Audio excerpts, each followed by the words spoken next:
चुप ही रही। सवाल उठे तो जवाब नहीं मिले, लेकिन जब अब भारत ने अवैध प्रवासियों की पहचान और कार्रवाई का अभियान तेज किया है, तो बॉर्डर पर ऐसा मंजर देखने को मिल रहा है जिसने ढाका की धड़कनें बढ़ा दी हैं। सीमा पर कतारें हैं, चेहरे पर दावे हैं और आरोप भी, लेकिन सबसे बड़ा सवाल वही जिन लोगों को देखकर बांग्लादेश आज परेशान है, वो आखिर है कौन? रिपोर्ट देखिए। सीमा पर कहानी अब उल्टी चल रही है। कभी भारत में दाखिल होने के रास्ते तलाशे जाते थे, अब वापस लौटने की कतारें नजर आ रही हैं। भारत की डिटेक्ट, डिलीट और डिपोर्ट नीति का असर ऐसा दिख रहा है कि बॉर्डर पर भीड़ बढ़ती जा रही है और ढाका की बेचैनी भी।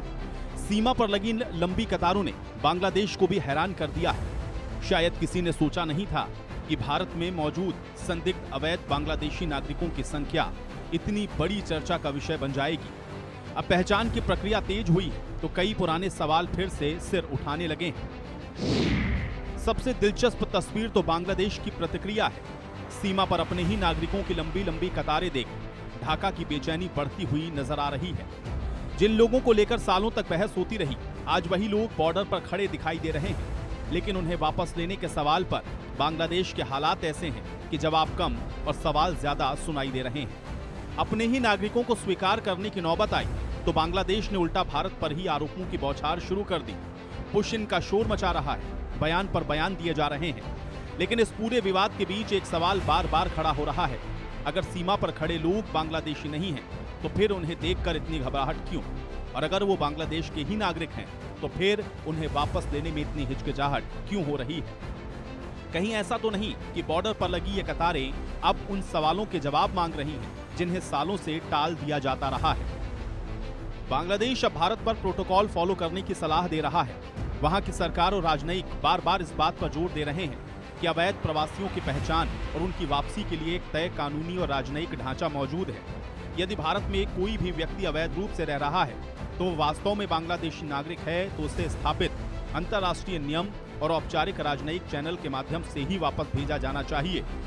वहीं बॉर्डर गार्ड बांग्लादेश का कहना है कि किसी भी व्यक्ति को अवैध तरीके से बांग्लादेश में प्रवेश नहीं करने दिया जाएगा और किसी भी कथित पुशिन का कड़ा विरोध होगा। बीजीबी ये दावा कर रहा है कि उसने लोगों को कथित तौर पर सीमा पार कराने में कम से कम 10 प्रयास नाकाम किए हैं।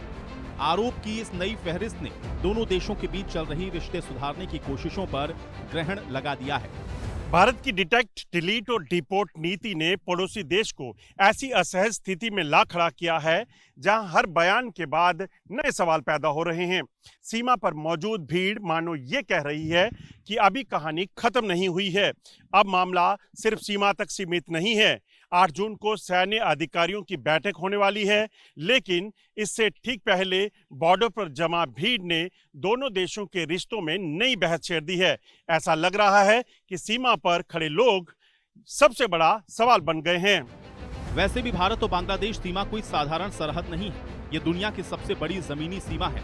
करीब 4000 किलोमीटर से ज्यादा लंबी इस सीमा में नदियां हैं, जंगल हैं, दलदली इलाके हैं और ऐसे रास्ते हैं जिन्हें पूरी तरह से सील कर पाना आसान नहीं है। त्रिपुरा, असम और पश्चिम बंगाल जैसे राज्यों में अवैध घुसपैठ का मुद्दा वर्षों से राजनीतिक और सुरक्षा बहस का एक बड़ा हिस्सा रहा है। अब जब कार्रवाई तेज हुई है तो सीमा पर हलचल भी बढ़ गई है, मानो पुराने रिकॉर्ड की धूल झाड़कर एक एक फाइल फिर से खोली जा रही हो। सीमा पर कतारें हैं, आरोप प्रत्यारोप हैं, कूटनीति है और सैन्य वार्ता की तैयारी भी। इन सब के बीच एक सवाल बार बार उठ रहा है कि आखिरकार सीमा पर इन लोगों को देखकर ढाका इतना असहज क्यों है? कहीं ऐसा तो नहीं बॉर्डर पर लगी ये कतारें लोगों की नहीं बल्कि सालों पुराने सवालों की हों, जिनके जवाब अब मांगे जा रहे हैं। वहीं भारत का संदेश साफ है, अवैध प्रवासन पर कानून के मुताबिक